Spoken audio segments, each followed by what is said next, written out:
Bonsoir tout le monde. Alors dans la capsule de ce soir, le numéro 4, nous allons aborder le phénomène de la fermentation alcoolique avec l'interprétation de l'équation bilan.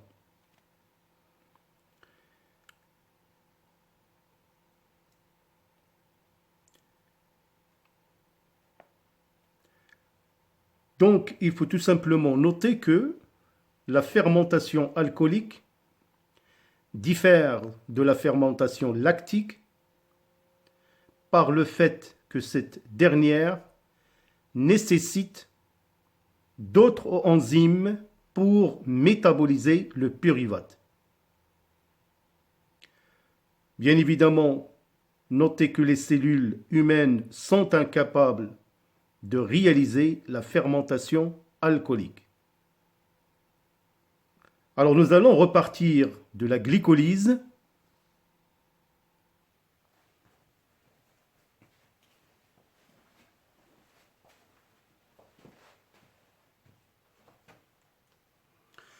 Alors dans la capsule de ce soir, comme je l'ai annoncé, nous allons aborder ce processus de fermentation alcoolique qui est caractéristique de certains organismes, en particulier certaines bactéries et des levures. Alors tout d'abord, avant de commencer, j'aimerais bien rectifier une petite erreur d'oubli dans la capsule numéro 3 concernant la fermentation lactique.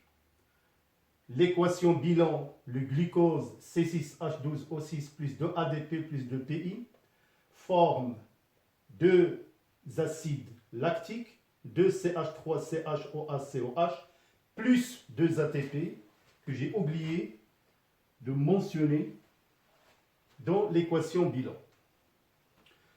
Alors maintenant, revenons à notre fermentation alcoolique. La fermentation alcoolique diffère de la fermentation lactique, c'est qu'elle nécessite d'autres enzymes pour métaboliser le pyruvate. Alors, nous allons donner une définition.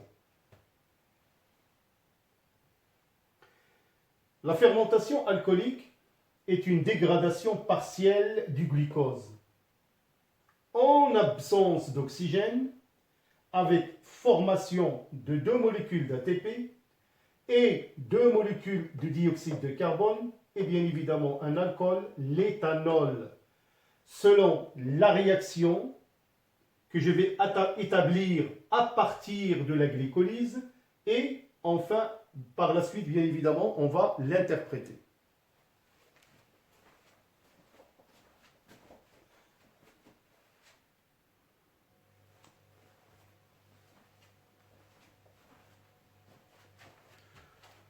Alors donc, la réaction suivante nous explique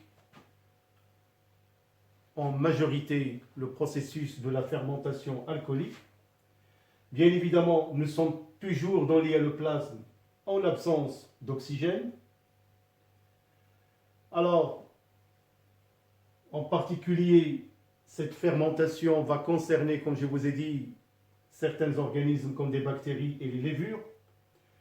Alors bien évidemment, dans l'hyaloplasme, une molécule de glucose va subir le processus de la glycolyse déjà cité pour former deux acides pyruviques avec la formation de deux ATP et la formation de deux molécules du genre NADH, H+.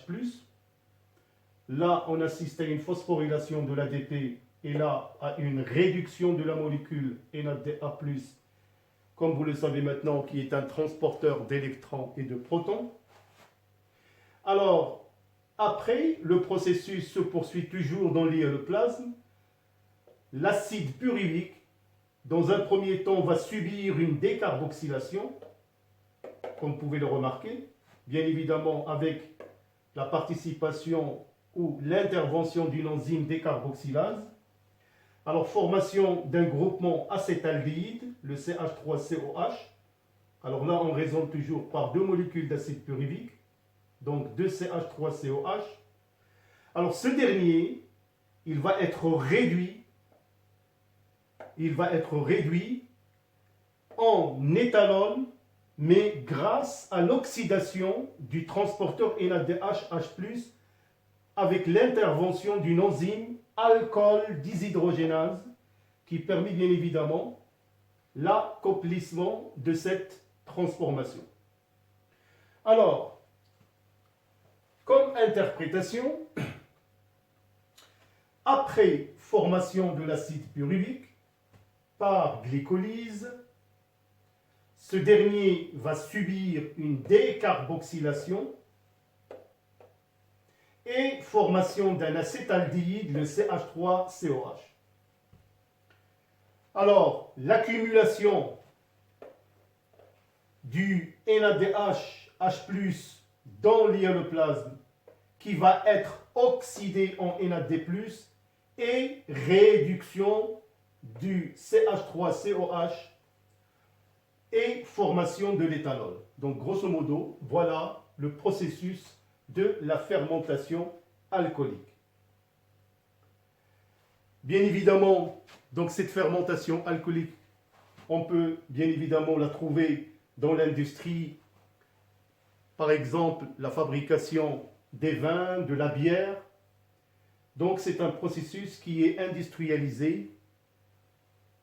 Maintenant, nous allons établir la réaction bilan à retenir pour ce processus métabolique particulier.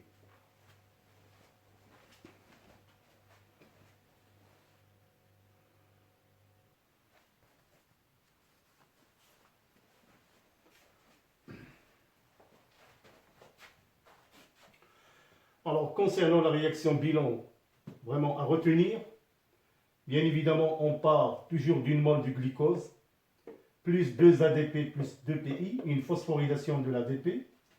Nous allons obtenir 2 molécules de dioxyde de carbone, plus, bien évidemment, les 2 ATP, plus 2 molécules d'éthanol. Donc, c'est la fermentation alcoolique.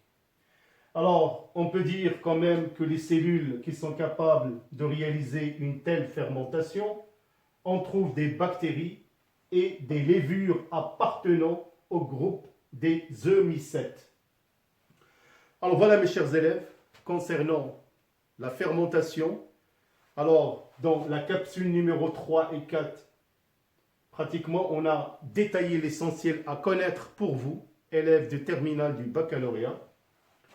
Mais pour terminer, alors certainement vous avez déjà remarqué que la glycolyse reste une étape commune entre la fermentation lactique et la fermentation alcoolique. C'est-à-dire, avant le démarrage d'un tel processus, il faut vraiment que le sucre soit dégradé pour former l'acide pyruvique et par la suite, bien évidemment, selon la nature de l'organisme, soit ce dernier va avoir recours à la fermentation lactique, et nous avons cité d'ailleurs la fibre musculaire, cette grande cellule géante, et ou bien des bactéries spécialisées dans ce processus, et nous avons déjà cité en particulier les levures, et surtout ces levures qui sont utilisées bien évidemment pour la fabrication des alcools et des bières. Alors voilà mes chers élèves, donc dans la capsule prochaine, nous allons laisser de côté ce processus de fermentation et nous allons aborder des organismes cellulaires dans des conditions adéquates avec un apport en oxygène suffisant. Nous allons voir que ces organismes vont emprunter une autre voie qui va leur permettre bien évidemment de produire une grande quantité ou une quantité assez importante d'ATP par la voie de la respiration cellulaire aérobique. Et nous allons bien évidemment voir que dans ce processus, il y aura l'intervention d'un organite d'une importance capitale, la mitochondrie, qui est considérée comme le central énergétique de la cellule. D'ici là, merci pour votre aimable attention. Portez-vous bien. À bientôt et bon courage.